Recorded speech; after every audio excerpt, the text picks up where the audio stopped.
आज 1 मई है, मज़दूर दिवस है, इंटरनेशनल लेबर्स डे, और मेरे पिताजी की 74वीं जयंती है। अगर आपको जानना है अपने आप को, तो लोगों की सेवा भाव में डूब जाइए। आप अपने आप को भी जान जाएंगे और आगे कुछ कर भी पाएंगे। लेकिन एक मुद्दा जो जरूर दिखाई पड़ता है कि 2 दिन पहले एक मैंने आर्टिकल पढ़ा था टाइम्स ऑफ इंडिया में कि गुड़गांव का टैक्स कलेक्शन जो है वो 18,000 करोड़ से अब 50,000 करोड़ होने जा रहा है। मुझे लगता है कि अगर टैक्स कलेक्शन 3 गुना होने जा रहा है तो हर पटौदी वासी का क्या 3 गुना हुई उसकी आमदनी? ये मुद्दा सबसे बड़ा है। क्या उसके ज़िंदगी में 3 गुना सुख आया क्या? या हम जैसे 2 भाई होते हैं, उसमें एक भाई आगे निकल जाता है, दूसरा पीछे रह जाता है, हम वही क्या पुअर कजिन बन के रह जाएंगे? वो नमस्कार, भारत जागरण न्यूज़ में आपका स्वागत है। पटौदी के पूर्व विधायक भूपेंद्र चौधरी की जयंती सहयोग से 1 मई मजदूर दिवस पर होना हुआ, जो कि पटौदी में उनके कार्यालय पर धूमधाम से मनाई गई। और उनकी जयंती मनाने पर कार्यालय पर मेडिकल कैंप का आयोजन किया गया, जिसमें लोगों ने स्वास्थ्य सेवाओं का लाभ प्राप्त किया। भारतीय संस्कृति को साथ लेकर चलने व बढ़ावा देने के लिए भूपेंद्र चौधरी द्वारा लिखी पुस्तक तथा सुंदरकांड लोगों को भेंट की गई। इस उपलक्ष्य में क्षेत्र के गणमान्य लोगों का आना हुआ और अनेक वक्ताओं ने भूपेंद्र चौधरी की ईमानदार व सेवा भाव जीवन शैली पर प्रकाश डालते हुए अपने अपने अनुभव बताए। उम्मीद जताई जा रही कि भविष्य में भूपेंद्र चौधरी की राजनीति को उनकी बेटी पल चौधरी के द्वारा आगे बढ़ाया जाएगा। देखिए उनकी जयंती पर उनकी बेटी पल चौधरी और उनके दामाद विश्वेश रंजन जी ने क्या कहा।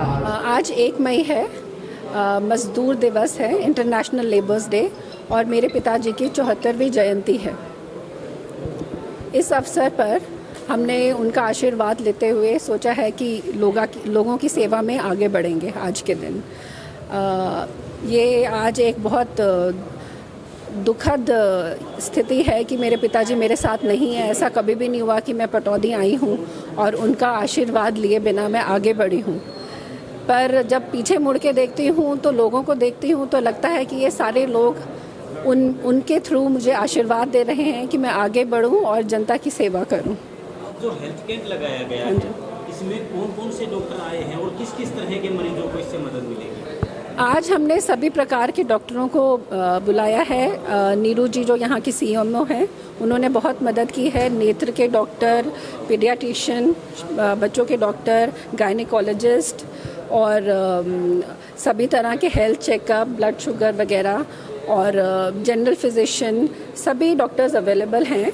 और ये तो एक शुरुआत है। हम चाहते हैं कि जिस तरह की शिक्षा और इस तरह के एजुकेशन में हम कैंप लगाते रहें, थोड़ी अवेयरनेस बढ़े और लोगों की हम आगे सेवा करते रहें। आज के कार्यक्रम को हम जनसाधारण के लिए ही देखें या इसका कोई राजनीतिक महत्व भी देख सकते हैं? आज का कार्यक्रम तो मेरे पिताजी की जन्म तिथि को लेके ही है और उन्होंने हमेशा कहा है कि मैं तो मजदूर हूँ, मजदूर ही पैदा हुआ था।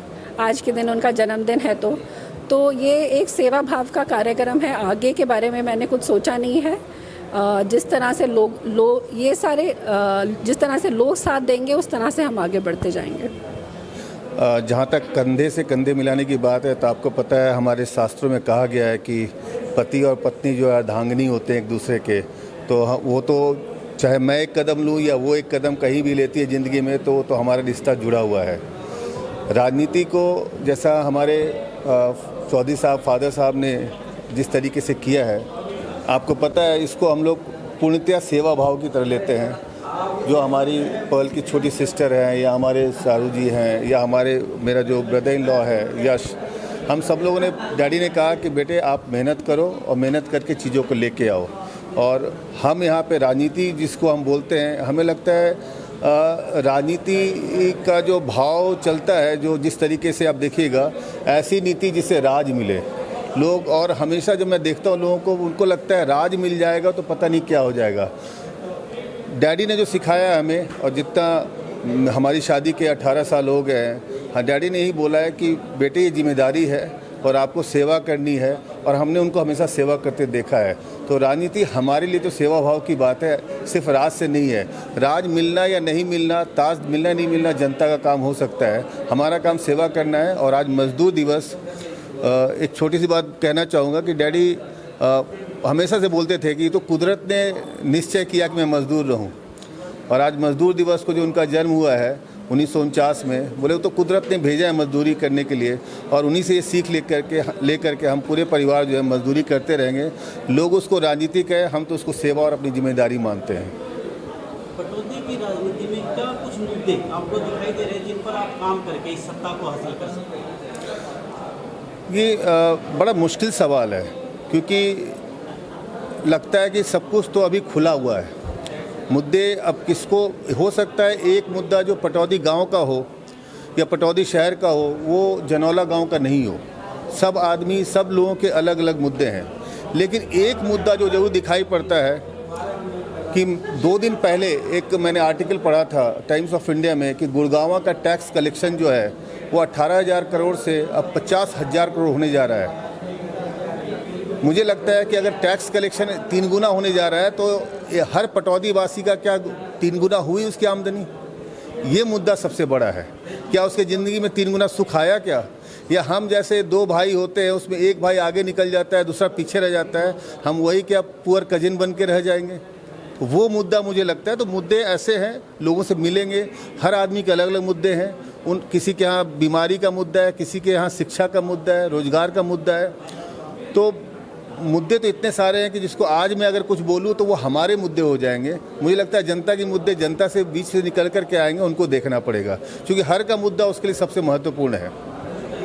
भविष्य में आप किसी पार्टी के साथ दिखाई दे सकते हैं या इंडिविजुअल राजनीति में आने का इरादा है? देखिए, आदमी आता तो हर आदमी अकेला आता है दुनिया में और अकेला जाता है, तो ज़िंदगी का संसार का नियम है। तो आप किसी पथ पे जाते हैं तो आप अकेले रहते हैं, लेकिन आप कहीं भी परिवार में हो या परिवार के बाहर हो, आपको साथ लोगों का मिलता है। राजनीति में भी जैसा मैंने कहा कि हम पल जो है या चौधरी साहब के जो पुराने साथी लोग हैं उनके पास जाएंगे, उनसे विचार करेंगे, क्योंकि राजनीति तो आपके अकेले तो है नहीं। वो तो घर में टीवी पे बैठ करके या जो फेसबुक वालों ने मेटा लाइफ लगाया उसमें मैं एक अवतार बना लूँ, वो तो है नहीं। वो तो जो साथ के लोग हैं, वो जो जैसा कहेंगे, उनका जो आदेश होगा उसको मान के हमें चलना पड़ेगा। सबसे पहले मुझे लगता है जो ज़्यादा एजुकेटेड शब्द है ना वही मुश्किल है, क्योंकि एजुकेशन तो बोलते हैं कि महात्मा गांधी बोलते हो कभी ख़त्म ही नहीं होती है। तो ज़्यादा एजुकेटेड तो कभी कोई हो ही नहीं सकता है। अगर किसी आदमी को ये लगे कोई ज़्यादा एजुकेटेड है, इसका मतलब उसकी एजुकेशन ख़त्म हो गई है। तो ज़्यादा एजुकेटेड तो कोई भी कुछ नहीं होता है, समय के हिसाब से एजुकेशन होता है। अगर बच्चा 6 साल का है तो पहली क्लास में होगा, वो उसके लायक एजुकेशन है। अगर 16 साल का होगा 10वीं का होगा, तो ज़्यादा एजुकेशन तो नहीं है। लेकिन हाँ, ये ज़रूर पता है कि जब हम देखते हैं लोगों को वो अपने बारे में क्या सोचते हैं, और हर आदमी के जो दिमाग के अंदर जो उसके भगवान ने जो कुदरत ने दिमाग दिया है वो उसको उससे तार जो हम कैसे जोड़ पाते हैं, वो शिक्षा कैसे पा सकता है, ताकि पहले वो अपने की जो भेद है ना, हमारे समाज में ऑलरेडी बहुत सारे तरह के भेद हैं, जाति के भेद है, धर्म का भेद है। ये एजुकेशन का भेद नहीं होना चाहिए, इस भेद को हटाना है सबसे पहले, ताकि हर आदमी जो है वो शिक्षित रहे। ज़्यादा और कम की बात नहीं है। और जब ये बात हो जाएगी तो जुड़ाव तो वहीं पे प्रॉब्लम है, ये तो भेद ही खत्म करना है। बहुत बहुत